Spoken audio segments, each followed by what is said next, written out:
জনাব মনি, আপনারা সবসময় জামাত ইসলামের রাজনীতি বিরোধিতা করেছেন প্রকাশ্যে, এবং আমি জানি না এখন আপনারা মোটামুটি তো চাপের মধ্যে আছেন। এই চাপের মধ্যে থেকে এই যে জামাতে ইসলামের তরুণ প্রজন্মের যে রাইজ, আমি মুরব্বীদের কথা বলবো না, মুরব্বীদের নিয়ে অনেক ডিবেট আছে এবং তাদের রাজনৈতিক কার্যকলাপ নিয়ে এখনো অনেক ধরনের ধোঁয়াশা আছে। তারা স্পষ্ট করে অনেক কিছু বলতে পারেন না। যেটি মুখে আসে সেটি মনে থাকে কিনা সেটি নিয়েও প্রশ্ন আছে, যেটি মুখে আছে এবং মনে আছে সেটি আবার তারা কার্যক্রমের মাধ্যমে করতে পারেন কিনা তা নিয়ে অনেক সন্দেহ আছে। কিন্তু এই যে তরুণ প্রজন্ম, জনাব মাহমুদ, জনাব শিশির মনির সহ, ডক্টর মাসুদ সহ, এই যে তরুণ প্রজন্মের যারা আছেন, তারা এখন যে তরুণ প্রজন্মকে যেভাবে মোটিভেট কিংবা যেভাবে কাছে নিয়ে ইনক্লুসিভিটির কথা বলছেন, এই ইনক্লুসিভিটিকে আপনি বিশ্বাস করেন কিনা? ধন্যবাদ। আমি এই প্রশ্নটাকে আমি রাখলাম। আমি একটু ইয়েতে যাব যে বিএনপি ভাইয়ের কাছে প্রশ্ন রাখা হয়েছিল যে তারেক জিয়া সাহেব এতটা কনফিডেন্স কেমনে হন এককভাবে তারা সরকার গঠন করবেন। আমি তো মনে করি বিএনপিরই এই ক্ষমতাটা, বাস্তবতাটা বিএনপিরই আছে, আর তো কোনো দল বাংলাদেশে নাই এইভাবে কথা বলার। কারণ বিএনপি একটা সবচেয়ে বড় দল। যদি তারেক জিয়া সাহেব মনে প্রাণে বিশ্বাস করেন এই জিনিসটা, তাহলে আমি তাকে ধন্যবাদ দিই। আমি ওনাকে ধন্যবাদ দিই। বাট ওনার দলের কার্যক্রম বা 5ই আগস্টের পর থেকে ওনাদের যে গতিবিধি, একজন নন ইলেক্টেড, আমি বলবো ইলিগাল আর ইলিগাল পরের কথা, ডক্টর ইউনূসের পিছনে পিছনে ঘোরা, জামাতের সঙ্গে পিছনে পিছনে ঘোরা। কে? বিএনপির কথা বলছি। বিএনপি জামাতের পেছন পেছন ঘুরেছে কবে? ইলেকশনের জন্য। আচ্ছা, এর আগের কথা বলছেন নাকি এখন? এই যে এর কথা, এখন এর কথা বলতেছি, আগের কথাও বলতেছি। আমরা তো শুনলাম উল্টোটা। জনাব শফিকুর রহমান যখন ডক্টর শফিকুর রহমান যখন লন্ডনে ছিলেন, তিনি জনাব তারেক রহমানের সাথে দেখা করেছেন এবং সেই আলোচনা ফলপ্রসূ হয়নি, সেটিও আমরা শুনেছি। এটা আমরা কিছু জানি না, কিন্তু আপনি বলছেন আমরা যেটা দেখি, দেখা যাচ্ছে যেটা, সেটাই বলতেছি। বিএনপির চাপে পড়েই তো নির্বাচন দেওয়ার জন্য ডক্টর ইউনূসের পিছনে ঘুরছেন, জামাতের সঙ্গে ঘুরছেন, পিছনে সঙ্গে ঘুরছেন, যিনি নির্বাচনটা দেওয়ার জন্য শুধু এই বিএনপি। আচ্ছা, আমি জনাব তারেক রহমান সাহেবের বক্তব্যের প্রতি আমি সম্পূর্ণরূপে রেখেই বলছি আর কি, যে উনি যদি এটা চ্যালেঞ্জ করে থাকেন, অমূলক কোনো কিছুই না আমার মতে, অমূলক কোনো কিছু না। এক, দ্বিতীয়তটা হইল যে শিশির মনির সাহেবের, আমি শেষ করেই, শিশির মনির সাহেবের এটা পরে আমি বলতে পারবো আরও, ঘুরছে না কি করছে। 8 তারিখে যখন ডক্টর ইউনূস ক্ষমতায় বসলেন, তখন থেকে 12 তারিখ পর্যন্ত এই সেনা প্রধানের মুখ থেকে কত হাজারবার খালি জামাতে আমির আসছে, বিএনপির নাম গন্ধ আসে নাই তখনও। সেই বিএনপি কেন ইউনূসের সাথে যেতে হবে? ইউনূস তার কাছে যাবে, কারণ বিএনপি 3 বার ক্ষমতায় গেছে ওই দেশে।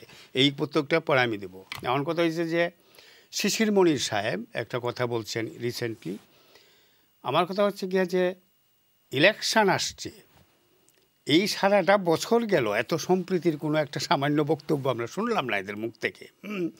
ইলেকশন আসছে বলেই শুরু হয়েছে বেহেশতে যাইতে। কিভাবে প্রত্যাশা করেছেন যে সারা বছর 2005-এর আগে, 2024-এর আগে আপনি কি প্রত্যাশা করছিলেন যে জামাত ইসলামী মাঠে আসবে? তারা না, আমি এই 14 মাসের কথা বলতেছি। গত 14 মাসের কথা বলছেন? এই গত 14 মাসের মধ্যে কখনো তো দেখি না এই সম্প্রীতির কথা বলতে জামাতে ইসলাম। কিন্তু যখন ভোটের কথা আসলো, ইলেকশনের কথা আসলো, একেবারে ওইখানে মন্দিরে গিয়া খাওয়া দাওয়া চলছে, ধুমধাম চলছে, এবং মারাত্মক ধরনের আলহামদুলিল্লাহ এই শিল্লা, মানে সব কিছু এখানে বলা হচ্ছে এবং ইয়ে করা হচ্ছে। কোথায় বলা হচ্ছে?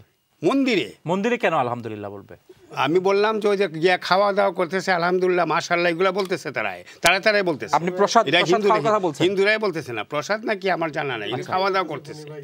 এটা এইভাবে না নিয়া যেটা বাস্তব সেভাবেই আমরা বলতেছি। যে আপনি কি প্রত্যাশা করছেন? আমি আপনাকে প্রশ্ন করি, আমি আপনার কাছে প্রশ্ন করি, আমার জানতে ইচ্ছা করছে, এই যে এখন আপনি কি প্রত্যাশা করেন যে জামাত ইসলাম একটি রাজনৈতিক দল, যে রাজনৈতিক দলটি বাংলাদেশে বৈধ একটি রাজনৈতিক দল এখন, এবং যে রাজনৈতিক দলটি তারা ক্ষমতায় যাওয়ার জন্য, তারা এখন কিভাবে ক্ষমতায় যাওয়ার জন্য, ক্ষমতায় যাওয়ার জন্য তারা কাজ করছে, ক্ষমতায় না, কোন ক্ষমতায় যাওয়ার জন্য তারা কাজ করছে, আমি এটি বলেছি। এখন প্রশ্ন হচ্ছে, আপনি কি প্রত্যাশা করেন শুধুমাত্র তারা এই যে মসজিদ কেন্দ্রিকই থাকবে, তারা বাংলাদেশের যে 7 বা কিংবা 10% যে অমুসলিম জনগোষ্ঠী আছেন তাদের কাছাকাছি তাদের ভোট দেওয়ার দরকার নেই? অবশ্যই, কিন্তু ভোটের সময় কেন?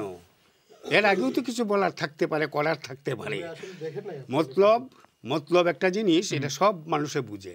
মানুষের চোখে দিয়ে দেওয়া এত সোজা না বাংলাদেশে। তো বাংলাদেশে তো ইলেকশন, প্রত্যেকটা মানুষ বাংলাদেশে তো ইলেকশন আসার আগে, প্রত্যেকটা মানুষ টিটকারি মারতেছে। বাংলাদেশে তো ইলেকশন আসার আগে আমি আপনাকে বলি, বাংলাদেশে তো ইলেকশন আসার আগে যখন নির্বাচনী তফসিল ঘোষণা হয় তখন সব রাজনৈতিক দলের বড় বড় নেতারা তারা রাজনৈতিক ইয়ে নিয়ে যায়। প্রথমে কি করেন? কিন্তু সেখানে তো প্রথমে কি করেন? প্রথমে শাহজালালের দরগায় আসেন, দরগায় এসে একটা দোয়া নিয়ে যান। এই যে ধর্মের যে ব্যবহার, এটি আপনি জামাত ইসলামীকে কেন ফেলছেন? এই জন্যই ধর্মীয় একটা সংগঠন এই জন্যই। ইসলামটা কি কোনো জামাত ইসলামের সম্পত্তি নাকি, মুসলমানের সম্পত্তি? আমি তো বলেছি যেটা আমার প্রশ্ন হচ্ছে, যেটি জামাত ইসলামীকে তো দোষারোপ সবাই করি, সবসময় করা হয়, সবাই করার কথা না। যদি দোষ করে থাকে করে, আর নইলে নাই। কারণ এই জামাতে ইসলামের ইতিহাস আজকের নাই, সেই ব্রিটিশ আমল থেকে ইতিহাস সব মানুষ জানা আছে। নির্বাচনের সময় কেন এই যে মন্দিরে যাওয়া হচ্ছে, প্রসাদ খাওয়া হচ্ছে বা অনেক কিছু করা হচ্ছে, নির্বাচনের সময় আসলে তো আমরা দেখি অনেকেই টুপি পরে ফেলেন। সারা বছর কি করেন যায় না, নির্বাচনের সময় অনেকে টুপি পরে ফেলে। এটা ভণ্ডামি আমি ধরে নিলাম, কিন্তু একটা ধর্মের দোহাই দিয়া ধর্মের বেশ নিয়ে যখন করে তখন সেটাই কি বলা যাবে? সেটাকে কি বলা যাবে? হিন্দুদেরকে মেরে ফেলবে না, হিন্দুদের মারবে না, সারা বছরই হিন্দু। তাইলে আপনি কি 5 আগস্টের পর যে 3 দিন আপনার সরকার ছিল না, এই সারা বছর তো এরাই একটা কথার আনসার দিব। বলুন। আপনি যেটা বললেন যে বিএনপি এই দলের পিছনে ঘুরতেছে, আপনার এই কথাটা আমি মেনে নিলাম না। এটা আমি আপত্তি দিচ্ছি আপনার এই কথাটা। কোনো অসুবিধা না, আমি মেনে নিব, কিন্তু কারণটা হচ্ছে আমার বলতে দেন, মানুষের সাধারণ মানুষ আমাকে বলতে না, আমার সেন্টেন্স শেষ হবে, আপনি বললেন আপনাকে সময় বেশি দেওয়া হবে, আমার সেন্টেন্স শেষ হবে, পিছনে ওনাকে ঘুরতে হবে। আচ্ছা,